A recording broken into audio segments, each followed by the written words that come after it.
And now, another episode of MMA Gossip with your boys. Boom. We are live, baby. MMA Gossip episode number 84. Thank you to Mike for keeping track, because we're always about one or two off every time we get on.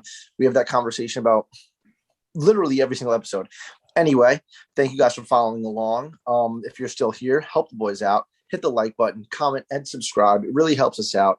I am late to the podcast today because of my real job, and I would love to do this as my real job. So help the boys out. We would very much appreciate it. With that being said, we're coming off UFC 266, which was fucking awesome. Like absolutely awesome, top to bottom. The prelims, the early prelims, the prelims, the main card was insane. The main event, I think, was just the best fight I've definitely seen in a long time, and the most excited I've been in a while. I know we'll get into that, but I was at my girlfriend's house. We drank all day at Oktoberfest, and I was like kind of like falling asleep at like 7 p.m. I took a caffeine pill, and I'm like, all right, I'm staying awake, motherfucker. I'm staying awake. Like, I have to do this. I have to do this. And at like, I felt good. And then I smoked a cigar with her dad, and like 10, I'm starting to wind down. I'm like, fuck, the pay-per-view's just starting. I'm starting to wind down. Nick Diaz came out, got my heart racing. So that got me awake. And then, Valentina, I expected her to do that. And I was like, I didn't think I was going to be that anxious for the main event, but I really did want Volk to win. I wanted him to get that respect he deserves. And dude, she fell asleep, and I woke her up multiple times. I shot out of the bed. At one point, at the end of the third round, or the fourth round, whatever, I was literally pacing around her room, like walking circles around the room. I texted you guys because my phone was on 1% battery, and her outlets are on the far side of the bed. So I plugged my phone in. Let's go. I'll talk to you guys in the morning. Like, we'll review. I fucking got up, and I was walking back and forth every fucking 2 minutes. That was insane. I didn't fall asleep until like 2 or 3 o'clock in the morning. I watched the post-fight show, everything. So yeah, Volk is a fucking pimp. That's all I need to say. Moral of UFC 266, Valentina is like basically the best all-around mixed martial artist in the world, and Volkanovski is a fucking pimp. That's all you need to know about that. All you need to know about Bellator 267 is two things. One, I'm not wearing my Bellator hat. Reason being, this card is so fucking bad.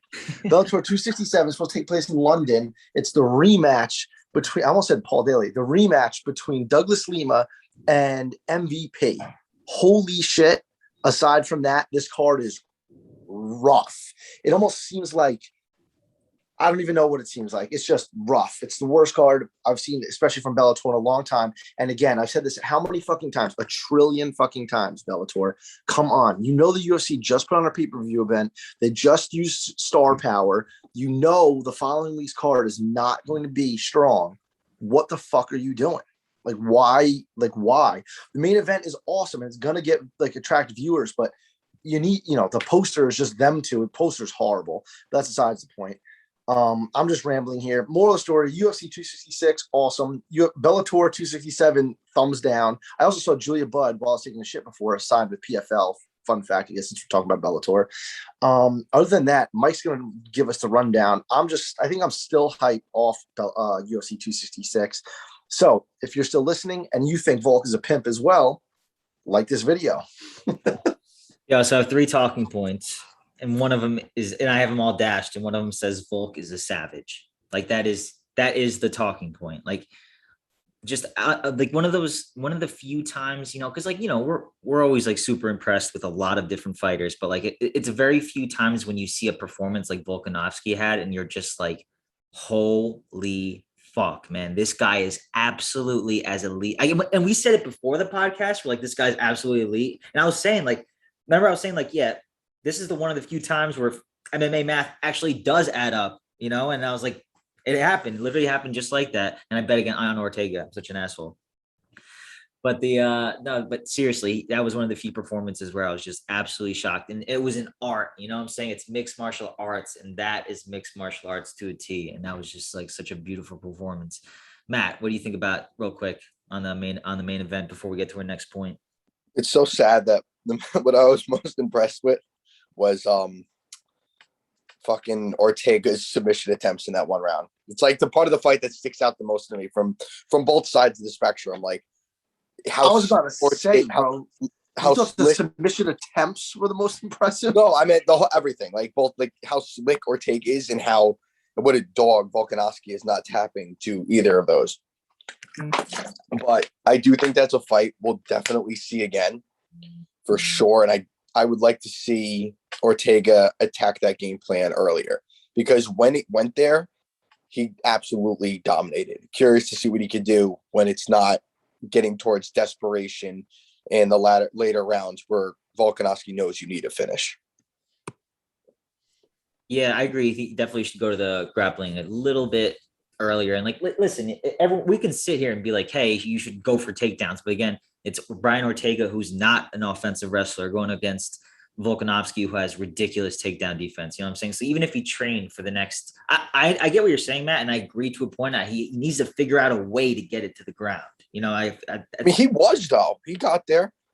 Yeah, he did, but it wasn't like, you know, it's not like he's shooting blast doubles over here like Kamaru Usman, and he's just getting these fucking takedowns. Like, you know, that's hard.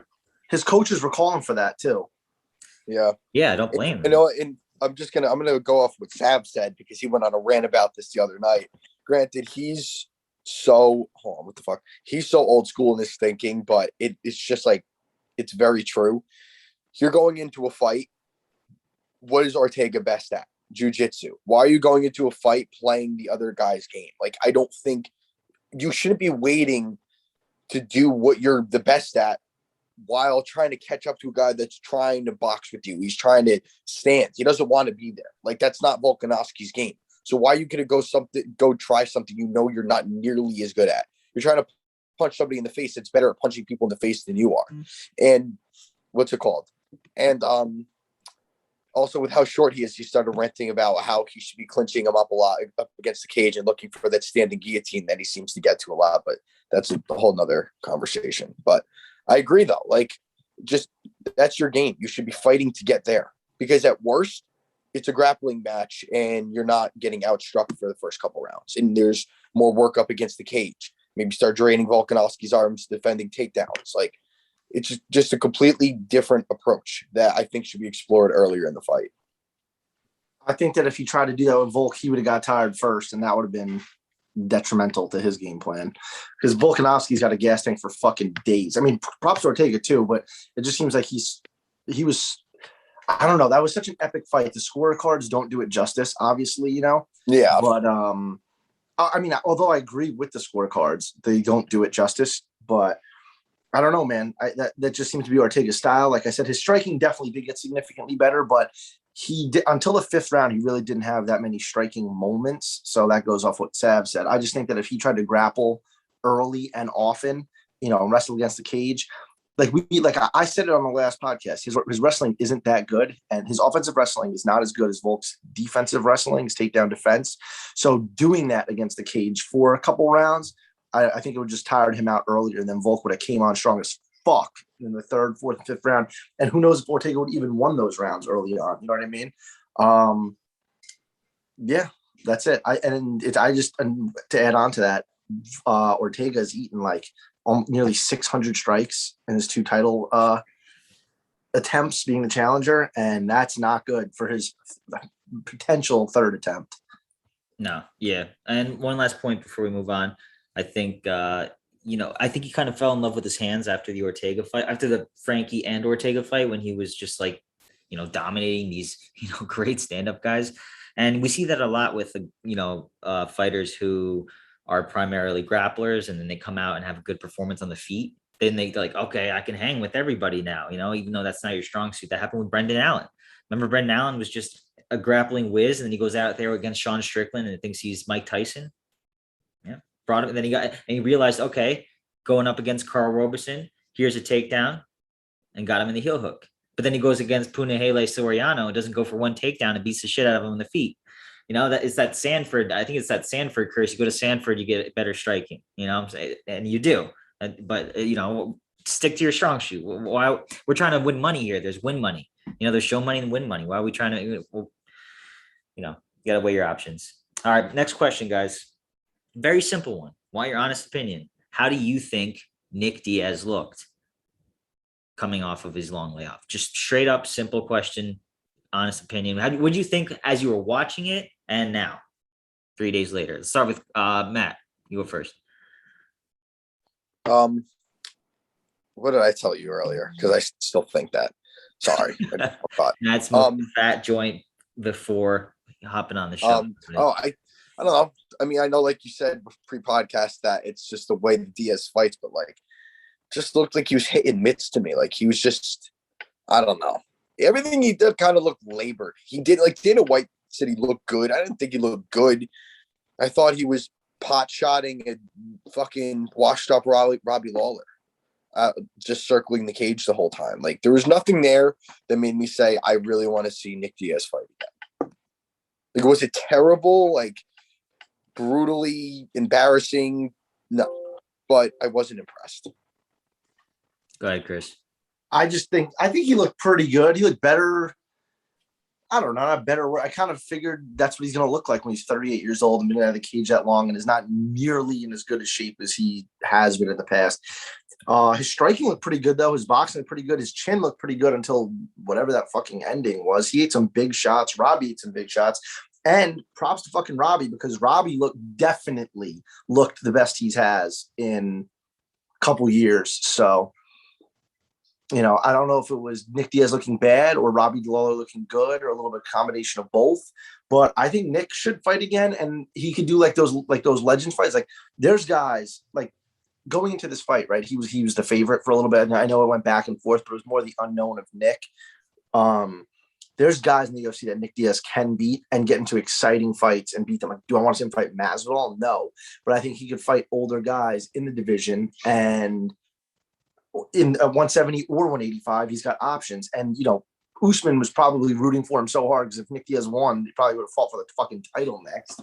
But, you know, he could have those fights. Like, just for an example, like Nate Diaz and Anthony Pettis that late in their career, that was an awesome fight. Now it's looking like Nate wants to fight Vicente Luque. So Nate's doing his thing, and I'm sure Jackson texted me. I'm sure Nick is right up there as well. You know what your brain says, like what you read. Yep. So yeah, I think that I would want to see Nick fight again, you know? And now we know at least where he's at. I think he should come in a little better shape, because Instagram a couple months ago, he was doing triathlons and he was shredded after his fucking booze fest. And it looked like he, you know, took his foot off the gas a little bit because he looked a little thick. Yeah. But yeah, I would like to see him again. It seems like the fans would love it too, dude. He got the biggest fucking pop of anyone in the arena. Okay, so I'm actually writing out a tweet right now because Chris, I'm glad you said you thought he looked good, because Matt was kind of like low-key, you know, he was disappointed, but I thought he looked pretty good too. I thought he looked pretty good, and I thought he was like kind of winning the fight, like not winning the fight, like it was close, you know, like it was getting in there. And but I see people online, like, you know, Capoza, he's like a big MMA guy, and a couple other people were saying like they don't want to see Nick fight again because he looked awful Saturday. And I'm just like, I don't think he looked awful at all. Like, yeah, that's dramatic. And they're like literally using these words awful, like just describing him as like he's washed, he needs to stop fighting kind of deal. And like when I think of washed needs to stop fighting, I think of like, you know, Mark Hunt and like Alistair Overeem, you know, like Marlon Moraes. Oh yeah. Oh man. Brutal. Man, talk about you know, an almost finish, man. It doesn't get much closer than that. But I don't know. I just think people hate on social media, and MMA Twitter as a whole is just like a bunch of fucking dorks. So I guess fuck them, right? MMA Twitter is like, dude, I every time I sign on to Twitter, I want to delete Twitter. Like I it sucks, man, because it's like this clique, right? And everyone, like, there's so many accounts, like these people just love each other. And like, there's guys on MMA Twitter, 50,000 followers, just tweeting stupid shit, like pictures of them playing video games and their dogs and this, that, the other thing. And like them in the cage. I'm like, how are these people getting in the cage? Like, I don't know. To me, some of them are hilarious. Like Matt, I think that kid, Mac Malley, he's funny as fuck. Booger Beard is just like, I get it. But like, you know, that's like my kind of humor. But like, for him to have 30,000 followers and Israel Adesanya to love him and shit, it's just like bizarre to me, you know. And these are just some of the staples. But like every day I see stupid fucking tweets like, for all these people saying Volk's the greatest of all time, Aldo still is better than him, and Max had a better run. You know, all I'm seeing all over my timeline is Volkanovski's the best ever, dude. I literally didn't hear one person say that. You know what I mean? Like they always, it's just tweets for attention. Like, I don't know, dude. I just completely disagree with 90% of the things I see on there. And I don't want to, I would never associate with these people in real life. You know what I mean? Yeah. So it's like, I don't know. I kind of want to stray away from it, but at the same time, like I love doing the podcast. I want people to enjoy it, but I don't know. I just want to be authentic. I don't want to fucking cater to those people is what I'm trying to say. Yeah, it's a good point. Good point. Very good point. All right, guys, moving on a little bit here. Next question. Is it time to release John Jones? Release him from what? He's in jail. He needs to be released from jail. But, yeah, for sure. Chris, you agree? Yeah, dude, sorry boys, I'm doing work over here. That's why we need fucking sponsors. But yeah, I do agree to an extent, right? I think that for the UFC, it's just best to keep them under contract and keep doing what they're doing just for business purposes, right? Like he's not fighting right now. He's going to jail. He's fucking hurting himself. So let him keep fucking doing that. That's what he's going to keep doing. But don't release him because, he could have maybe, I mean, he's had 75 chances. He's not going to clean up his act, but maybe he does. And then next year he goes to Bellator or one of these other organizations and just does big fucking business. It's just free marketing for other companies. So if he's not fighting and you're not paying him, who gives a shit? Just keep him under contract. Fair point. But yeah, in reality, he needs to be punished, right? I don't want him to be released from the UFC because I desperately want to see, I'm being selfish as a fan, but then, you got people that are like, no, it looks bad for the UFC. I'm like, yeah, I get it. But yeah, I got Greg Hardy in the fucking business, which I don't give a shit about. I really don't care. But I just like, I want the UFC to have him like he is the UFC, and I just to see him ever to fight for a different promotion, like which he would. His caliber, I wouldn't like seeing it all. Scott Coker would literally throat John Jones to have him sign there. Yeah, so that would be weird. That's it. I mean, like, you guys want to talk about this rough UFC card? Yeah, I guess so, because we're definitely not talking about the Bellator card. Absolutely no need. But also, just real quick, side note, John Jones looks huge. Yeah. Like, he said he was like 260 or some shit, and he looks 260. He looked like he was never fighting at 205 again. Yeah. Yeah, he's a big boy. Good for him, though. I mean, good for him. Like, he did it the right way, but he's in jail like an asshole, so fuck him. All right, guys. Let me share my screen real quick.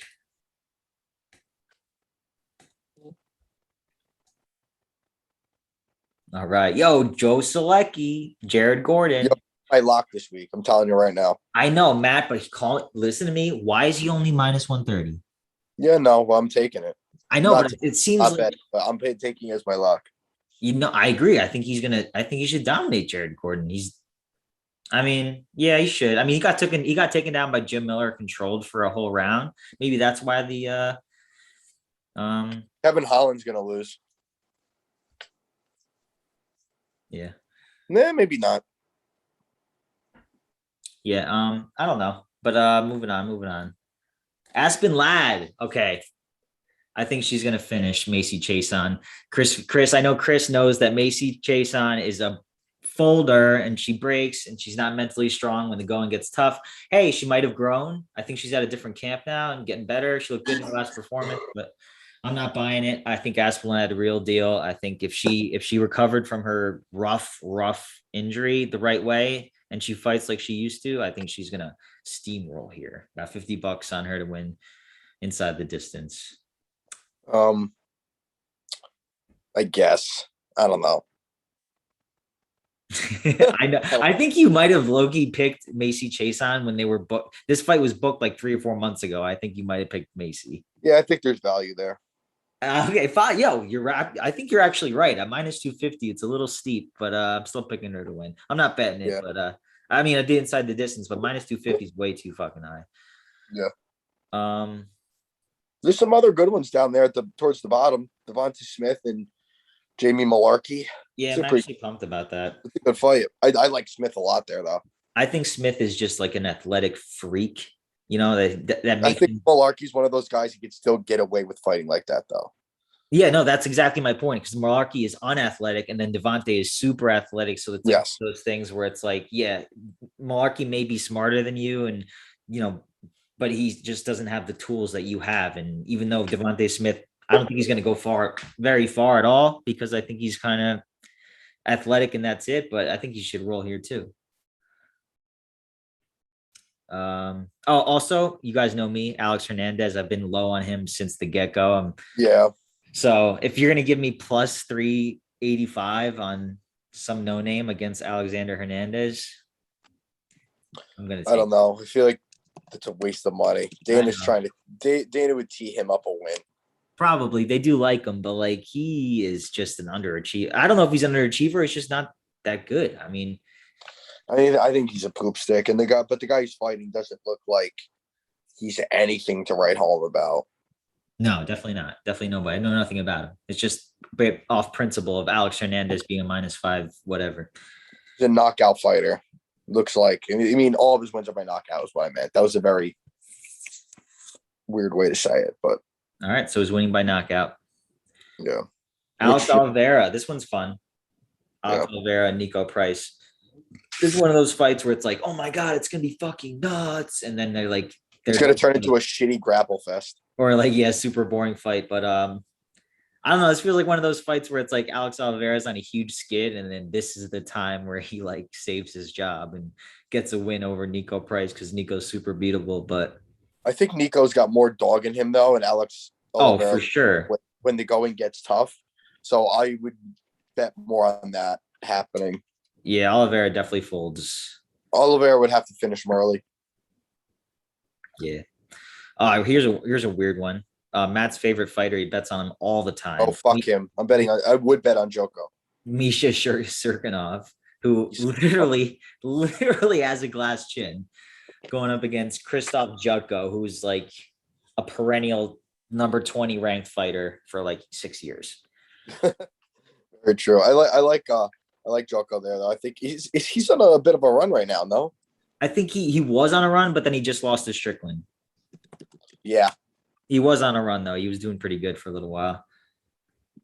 Yeah, I like him here. I like anybody to beat that loser. Yeah, he won 3 straight against Anders, Marc-Andre Barral, and Alan Nemedovsky. Yeah. Yeah. All right, Kevin Holland. Is he gonna got his wrestling chops back? Because I do believe Kyle Dawkins might go for takedowns here. But Kyle Dawkins he's like a karate style. He's jujitsu. Yeah, he's like the jujitsu. He's more of a striker. No, I could have swore he was. I mean, I remember strikes. I don't know. I just think there's no fucking way on earth that I just don't think there's any way on earth that he hasn't been training takedowns. Unless he's that much of a schmuck and just doesn't really fucking care. But yeah, you're right. He's a submissions guy. But his style when he's standing is definitely more karate. I don't know. I mean, it's pretty low on Holland right now. Straightforward fight. Has Holland been defending takedowns, or is Holland just claiming to not really care about ever fighting for the belt and just wanting to put on entertaining fights? Yeah, dude. Go ahead, Chris. Kyle Dawkins is good. Like he's pretty well rounded. But I think that Kevin Holland is well-rounded enough to stop his stuff, right? It's not Derek Brunson. It's not fucking – well, even Jacare put him on his back, but he fucked Jacare up. It's not Marvin Vettori. It's Kyle Dawkins. I think Kevin Holland's better than him, definitely better than him on the feet, and has good enough takedown defense and definitely good enough jiu-jitsu to not be that concerned about being held down by him. And he's been working with DC at AKA on his wrestling. So I'm really interested to see, what improvements he's made. There you go. That answers your question. I was, even before Chris said that, I was going to make him one of my picks, but now I'm even more sold.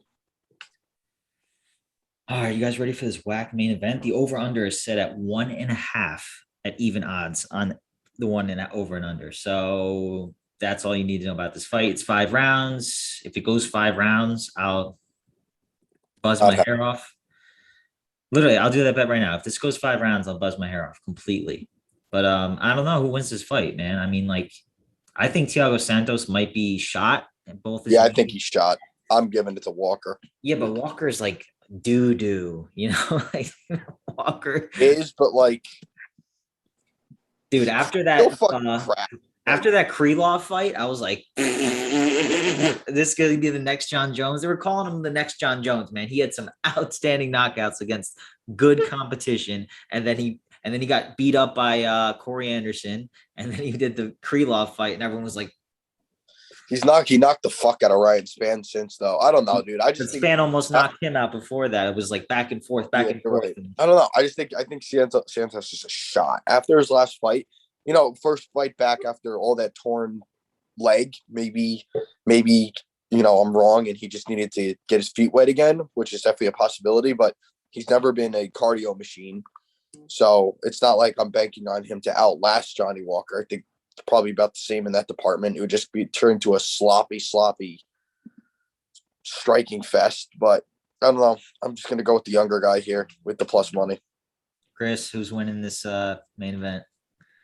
Dude, I'm pretty low on both of these guys, but honestly, dude, I'm really low on both these guys. Damn. Do you think Thiago Santos is going to try to go for a takedown? Dude, I have no idea what's going to happen in this fight. I could see that happening. I mean, Thiago Santos said today himself, he goes, I don't see it going 5 rounds. Yeah, no shit. Neither one of you guys can go 5. I mean, I guess he can because he did, but you know what I'm saying. He's been gassing lately. Honestly, I like Johnny Walker at plus money in this fight just because I feel like someone's going down, but I don't really see him beating Thiago Santos. I think he's just like a destroyer, and Johnny Walker's been KO'd. Like I heard you guys say, Corey Anderson put him out, and then I've seen his amateur career and early professional career, he got put out, been dropped many times. So I wouldn't trust that against Thiago Santos. I'll say Thiago Santos. Yeah, this fight, dude, over 1.5, under 1.5, man. That's crazy. You don't really see that much in main events, so it tells you everything you need to know. I guess, Chris, I think you convinced me, dude. I'm gonna go with Santos. Fuck it. Because Walker's been dropped so many times, and I mean, Thiago Santos at least has like a more durability. I don't know, his knees. One kick to the knee, man. I just look at his skinny legs, and I'm just like, dude. I mean, like he still kicks hard as fuck. Look at John Jones's skinny legs; they held up. Yeah, you're right. I mean, I got skinny legs too, and I'm doing okay. Yeah, my dad gave me toothpicks. All right, guys. Anything else of note? I know Chrissy Bellator is a little upset with Chrissy Bellator, but anything else? No, I was going to ask you guys, what do you guys think about Bellator fight? The line I saw yesterday, I actually looked, so I was curious as a pick 'em. So who do you guys got in that fight? It's crazy because, obviously going back, everybody knows what happened the first time. Brutal KO for Douglas Lima on MVP. MVP has gone on a nice juicy win streak, and Douglas Lima has gone 1-2 since. And I think they're kind of underestimating Lima here, right? So it's a pick 'em. He dominated the first time around. What was it, the second round, I believe? In the first round, MVP, had his moments, but Lima beat Roy for the belt and then lost to Gegard up a weight class, and was grappling heavy, and then lost to Amosov in the same thing, in a similar fashion. And MVP can't do that to him. So I could see fucking Lima coming out and going for the takedowns in this fight. You know what I mean? I could totally see that happening. I think, trajectory wise, and I think promotion wise, Bellator is hoping MVP wins.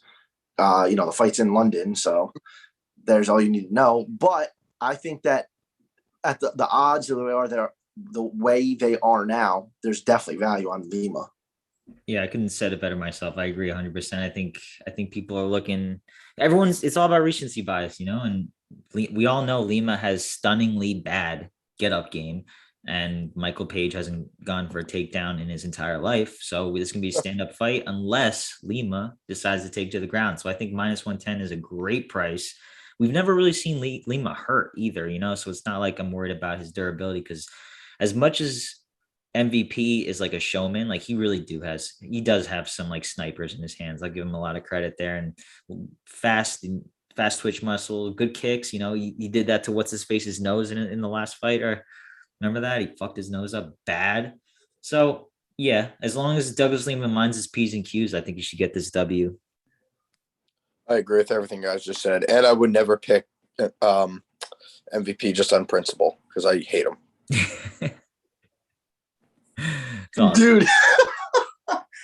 He grew on me a lot, honestly. He really grew on me, dude. When he took that boxing match too, and just like is doing the same shit in a boxing ring, and then goes ahead and knocks the dude the fuck out. He hit him with like a straight right and leans into the ropes and just looks out at the crowd as the dude is like falling down. I was like, holy shit! Like, you know, like he just knew like this is the shot. It landed. I was like, you know. The shit he did to like Cyborg Santos too, like that was when I was like, oh fuck this guy, kind of. But then now I'm like, that's fucking epic. Like, dude, that's insane. The shit he's impressive as fuck.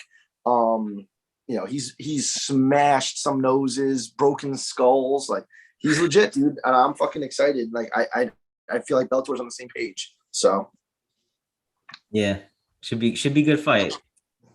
I don't want to see Lima get KO'd, but I do think that if MVP wins, I think that's how he wins. You know, I mean, there's something about the way he lulls you. You know what I'm saying? Like that he makes his punches count and they're stinging and you don't see them coming, and those are the ones that knock you out. That's why he's got so many knockout wins. Like it's pretty impressive. Also, dude, not to discredit Lima, because I'm not saying he was running from him. Lima was the champ and was, trying to be a 2-division champ. So I get that he was kind of ignoring MVP's call outs, but MVP was dead fucking set on getting this rematch back since it was announced, or since he lost the first time. And since it's been announced, he's been all over it. And yeah, man, he wants this fucking fight. He wants it bad. So let's see what he can do with, given the second chance. Should be good. All right, guys. It's about that time to head on down the old dusty trail. Yeah, and congrats to Mike on starting a new business, dude. You should promote it on here. I will, yeah. I'm going to call it Alessandra Seal Coating. I'm Mike, the seal coat guy. Hit me up if you need a seal coat, Morris County area, or actually Ocean area too, Ocean County. Hit me up. Nice. Dude, that's fucking so. That's it, boys. What else is going on in the world of MMA? I mean, we should talk about, lastly, Flow Grappling put on a sweet little tournament, like the Who's Number One Championship. It kind of sucked because, like especially the heavyweight bracket didn't have the biggest names. Tim Spriggs won. He heel hooked Kynan Duarte, which is pretty fucking crazy. Kynan was definitely the biggest favorite, but obviously Gordon wasn't in it. Craig Jones wasn't in it. Nicky Rod wasn't in it. A lot of big names weren't in it. Nicky Ryan wasn't in the lighter division. Mikey Musumeci got submitted, which was fucking crazy early on. Yeah, early. Damn. But it's no gi, so he's still relatively new to competition. No gi, like in the gi, he's just like the best. But he's been on fire, and he was the number one seed, and he got submitted in the first round. The first, what is it, like the first? You know what I mean by first round, right? Yeah, first practice. Yeah, and who else had really good performance? Like, dude, the Rotolo brothers are fucking insane. These kids are 18 years old. They both won their divisions. They're brown belts. They train at Atos under Galvao. They're just, dude, they're insane. They've been winning everything. Like when they're like 5 years old, they've been promoted every step of the way together. Their garage is converted to just all mats. They just go at it all for legit. Outflow Grappling has content, like, time lapses of them just rolling for literally hours. One of them will submit the other one after, 15 minutes straight. They get up, take a sip of water, clap up, and do it again for another 15 minutes. And then they just go, no time limit till someone taps, and then they just reset. It's insane, dude. So those kids they're going to be ADCC champions for the next 1,000 years because they're only 18 and they're already winning every division. Doris chokes are their go-to. Their bodies are just built for jiu-jitsu. They're like 6 feet tall and just lanky as fuck, but clearly strong because they do this every day. They're awesome surfers. They're sponsored by RVCA. Ruka, however the fuck you want me to say it. But anyway, I just wanted to touch on that. And October 20th, the King, Gordon Ryan's back. I don't know if you guys saw this. He's doing a exhibition match versus Philip Rowe from the UFC. And basically what Gordon is saying is he's selling a lot of his DVDs and stuff. And this is going to be, I think, 20 minutes or like 30 minutes or something. And submissions don't end it. They only reset it. So what he's trying to do here That's is badass. he's trying to basically use this as a live jiu-jitsu match against someone he's going to absolutely dominate. He's going to put himself in bad positions on purpose and escape them. And what he's eventually going to do is when he puts out his new DVDs and, like instructionals, he's going to be able to live commentate over the matches with Phil Rowe and be like, this is what I was doing here. This is, move this leg here. This is why I did this, which I think is fucking awesome. But at the same time, Philip Rowe is going to try his absolute fucking hardest to submit Gordon. And it's just not going to happen. So it's kind of awesome. It's amazing. He is amazing, dude. He just doesn't lose. He goes into every match, just wins. But other than that, ADCC is right around the fucking corner. I was talking to Matt about it. Us three should go to the trials. They're in New Jersey. Like, they have the trials in Jersey. I mean, obviously, ADCC this year's in Vegas. I'm definitely going because Steve's doing it. So I'm definitely going. I'm there. That's awesome. I'm down. But other than that, Mikey, take it away. That's it, everyone. I mean, fights are a little boring this week. Got an awesome Bellator and a halfway decent, little less than UFC. So just enjoy the fights. If you like what we do, give us a little comment, subscribe, 5-star review. Even if you write one letter and hit enter and it goes into the review section of the podcast, it helps us a lot. So please hit us up. We're on Twitter at MMA Gossip, also on Instagram at MMA Gossip. Look us up. We're Jersey boys. We're just trying to watch UFC fights and have fun and eventually do this for full time. We love you all, and we'll see you next week.